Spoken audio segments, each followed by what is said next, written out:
آج کی اس ویڈیو میں دھوکہ بھی ہے, غصہ بھی ہے اور تھوڑا ڈرامہ بھی, کیونکہ آج ہم بات کریں گے بارڈر لائن پرسنالٹی ڈس آرڈر کے بارے میں. آپ نے اپنے ارد گرد ضرور ایسا دیکھا ہوگا کہ ایک شخص جب بھی کوئی رشتہ شروع کرتا ہے تو اپنے پارٹنر کے ساتھ ایسے اسٹرانگ ہو جاتا ہے جیسے کہ وہ اس کی کوئی آبسیشن ہو, لیکن اچانک اسی بندے سے اس کو نفرت ہو جاتی ہے اور اسے لگتا ہے کہ وہ اسے چھوڑ کے چلا جائے گا. یعنی کہ ہر چیز یا تو پرفیکٹ ہے یا تو بالکل ہی ایول, اور بیچ میں کوئی گرے ایریا نہیں. اگر آپ کسی ایسے انسان کو جانتے ہیں یا خود کچھ ایسے زون سے گزر رہے ہوں تو یاد رکھیے کہ یہ بیماری بارڈر لائن پرسنالٹی ڈس آرڈر ہو سکتی ہے. آج کی اس ویڈیو میں ہم ایکسپلور کریں گے کہ اس ڈس آرڈر کی اصل وجہ کیا ہے, اس کا علاج کیسے ہوتا ہے, اور سب سے امپورٹنٹ کوشچن, کیا ایسے لوگ عمر بھر کے لیے ٹھیک ہو پاتے ہیں. بارڈر لائن پرسنالٹی ڈس آرڈر ایک ایسی ذہنی صحت کی کنڈیشن ہے جو لوگوں کو جذباتی رولر کوسٹر پہ ڈال دیتی ہے, اور وہ لوگ جن کو بارڈر لائن پرسنالٹی ڈس آرڈر ہوتی ہے ان کے بارے میں سوسائٹی میں کہا جاتا ہے کہ یہ شخص تو پاگل ہے, یہ تو ہر وقت اٹینشن سیک کرتا ہے, بلکہ ہر وقت گھر میں اس نے کوئی نہ کوئی ڈرامہ کریٹ کیا ہوتا ہے. لیکن سچ یہ کہ بارڈر لائن پرسنالٹی ڈس آرڈر اصل میں ایک ڈیپ سائیکولوجیکل بیماری ہے, اور اس میں مریض خود بھی کنفیوز رہتا ہے کہ اصل میں کیا فیل کر رہا ہے اور کیوں. اور پاکستان, انڈیا میں اس جیسی بیماری کو تو لوگ بالکل اگنور کر دیتے ہیں, بلکہ کہتے ہیں کہ یہ شخص تو ٹاکسک ہے. لیکن اگر آپ بارڈر لائن پرسنالٹی ڈس آرڈر کو آہستہ سے سمجھنے لگیں گے تو آپ کو پتہ چلے گا یہ کوئی ڈرامہ نہیں, کوئی اٹینشن سیکنگ نہیں, بلکہ اس کے پیچھے چھپی ہے جذباتی ٹراما, بہت زیادہ ڈر اور اپنی آئیڈینٹی کا سٹرگل. ویسے بارڈر لائن پرسنالٹی ڈس آرڈر کا اوریجن اکثر انپریڈکٹیبل ہوتا ہے, انسٹیبل ہوتا ہے, اور اکثر یہ بھی دیکھا گیا ہے کہ اس کی شروعات بچپن سے ہوتی ہے, جہاں پہ بچوں نے بہت زیادہ ٹراما دیکھا ہوتا ہے, بہت زیادہ ماں باپ میں جھگڑے دیکھے ہوتے ہیں, یا اپنی فیملی میں بہت زیادہ کنفلکٹس کو محسوس کیا ہوتا ہے. اگر ہم بچپن کے ٹراما کو مزید ڈیپلی دیکھیں تو بچوں کے لیے ہر وقت ماں باپ کا نہ اویلیبل ہونا, چاہے وہ فزیکل ہو یا چاہے وہ جذباتی طور پہ ہو, جب بچوں کو ان کی ضرورت ہو. یہ بھی دیکھا ہے کہ ایسے بچے جن کے ساتھ ابیوز ہو بچپن میں, اب وہ چاہے سیکشول ابیوز ہو یا چاہے وہ جسمانی تشدد ہو, ان میں بھی بارڈر لائن پرسنالٹی ڈس آرڈر کا جوانی میں شکار ہونا کا امکان بہت زیادہ ہے. کیونکہ آپ ذرا اپنے بچپن کا سوچو, ایسے بچپن کے تجربے, ایکسپیرینسز آپ کے دماغ میں بلیف سسٹم قائم کرتے ہیں, ایک خاص سوچوں کا پیٹرن اس کو پکا کر دیتے ہیں, اور پھر نوجوانی میں ایسے ٹرامیٹک چائلڈ ہوڈ کے بعد یہ مریض سوچتے ہیں کہ میں کسی پہ بھروسہ نہیں کر سکتا, مجھے کوئی چھوڑ کے چلا جائے گا, اور مجھے سب سے زیادہ پیار چاہیے لیکن مجھے کوئی پیار نہیں دیتا. اور جب نوجوانی جوانی میں تبدیل ہو جائے اور رشتے بننا شروع ہو جائیں تو پھر آتی ہے ریسیپی آف ڈیزاسٹر. تو جب بھی آپ دیکھو کہ آپ کی زندگی میں ایسا شخص جس کے رشتے بار بار ٹوٹ رہے ہوں تو ضرور سمجھنا کہ اس کے اندر کا بچہ ابھی بھی اکیلا ہے, کنفیوزڈ ہے, اسے بارڈر لائن پرسنالٹی ہے. دوستو, بارڈر لائن پرسنالٹی ڈس آرڈر کسی خاص سمٹم یا خاص علامت کا نام نہیں ہے, بلکہ اس کے اندر چھپی بہت زیادہ علامتیں موجود ہیں. سب سے پہلے اس میں مریض کو لگتا ہے انٹینس فیئر آف ابینڈنمنٹ, یعنی کہ ان کے دماغ میں یہ ڈر ہوتا ہے کہ کوئی نہ کوئی اپنا, کوئی دوست, کوئی رشتہ دار ان کو چھوڑ کے چلا جائے گا.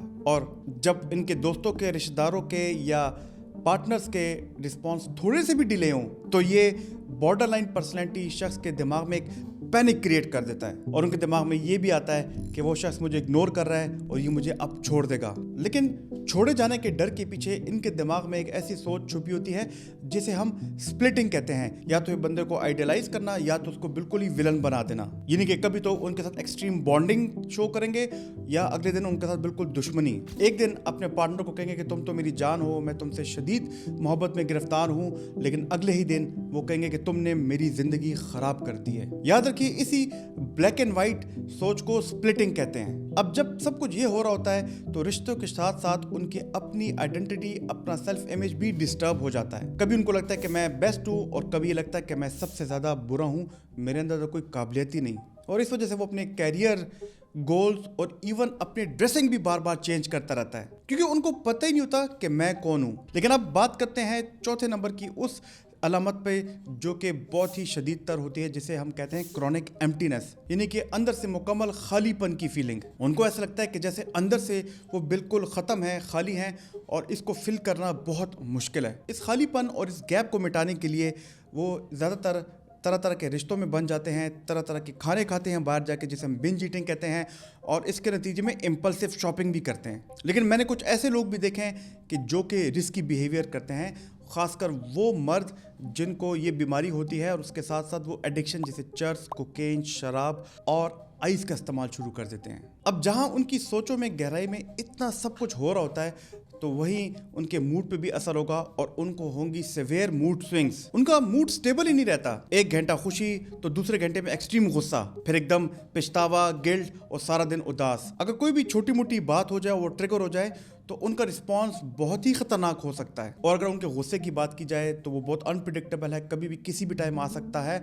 और उसके बाद लोग उनसे नाराज़ भी इसलिए होते हैं और कहते हैं कि यार ये शख्स तो अनस्टेबल है। अपने अंदर के एक खालीपन को ख़त्म करने के लिए बॉर्डर लाइन पर्सनैलिटी के लोग ज़्यादातर इम्पल्सिव काम भी करते हैं। अगर आप इम्पल्सिवनेस सादा अल्फाज में मैं आपको समझाऊं तो कोई काम फ़ौरन करना, सोचे समझे बगैर करना, और उस काम करने के बाद सोचना कि यार ये तो मैंने गलत काम किया है। और कुछ लोगों में जिसमें वो रिलेशनशिप्स बनाते हैं, वहाँ पे वो अनसेफ सेक्स भी कर बैठते हैं। अब जब इम्पल्सिविटी की बात हो ही गई है तो बात करेंगे एक ऐसे इम्पल्सिव बिहेवियर की जहाँ पे वो अपने जिस्म को, अपने आप को नुकसान पहुँचाते हैं, जिसे हम सेल्फ हार्म के नाम से जानते हैं। उनको एकदम फ़ौरन गुस्सा आता है और वो बिना सोचे समझे कोई नोकीली चीज़ लेके अपने हाथ को काट सकते हैं, अपने हाथ पे ज़ख्म बनाते हैं, सिगरेट से अपने हाथ को जला दिया, फ़ौरन गोलियां खा ली, या फ़ौरन अपने आप को मार पीटा यहाँ तक कि ज़ख्मी हो जाएं। एक रिसर्च के मुताबिक इन लोगों से जब पूछा गया कि जब आप अपने बाजू काटते हो खून निकलता है, तो उन्होंने कहा जब वो खून निकलता है तभी हमें रिलीफ मिलता है।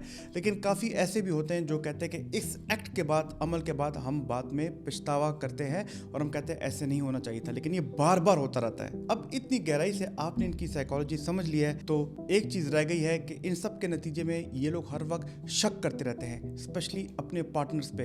ये इतने ज़्यादा पॉजेसिव होते हैं कि इनका पार्टनर भी कहता है कि बस यार मेरी अब बस हो गई है, और इस वजह से रिश्ते टूटते हैं। लेकिन कभी कभी इनमें एक ऐसी बीमारी आती है जिसे हम डिसोसिएशन की बीमारी कहते हैं, जिसमें इनको किश्तवार एपिसोड्स आते हैं और एकदम इनको गुस्सा आता है, ये चीखते हैं, चिल्लाते हैं, मार धाड़ करते हैं, फिर एकदम ठीक हो जाते हैं।